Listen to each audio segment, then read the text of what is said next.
Welcome to Chillin' 101. We hope this video helps. You'll start by preparing both devices. Charge the Xbox controller to at least half, and make sure your ROG Ally has Windows updates and Bluetooth enabled.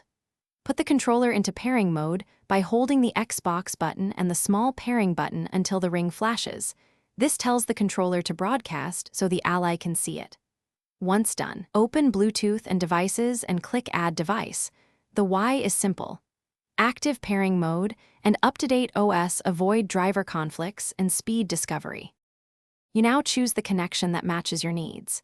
If you picked Bluetooth, select Xbox wireless controller from Add a Device and wait for Windows to confirm. Bluetooth trades a bit of latency for wireless convenience. For competitive play, plug a quality USB-C cable into the controller and the Ally Windows will auto-install drivers and the input is immediate. If you have an Xbox wireless adapter, plug it into USB, press its pairing button. Then pair the controller. This gives wireless performance closer to wired. Finish by verifying the controller in the Xbox Accessories app or Control Panel's game controllers.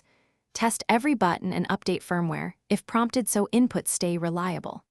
Map buttons or sensitivity in whatever game or launcher you use and save that profile. If anything fails, repair the device, toggle Bluetooth off/on, or plug in via USB-C to isolate wireless issues. In stubborn cases, update the Ally's USB/Bluetooth drivers and the controller firmware. That usually. Thanks for watching. Consider subscribing if we helped you.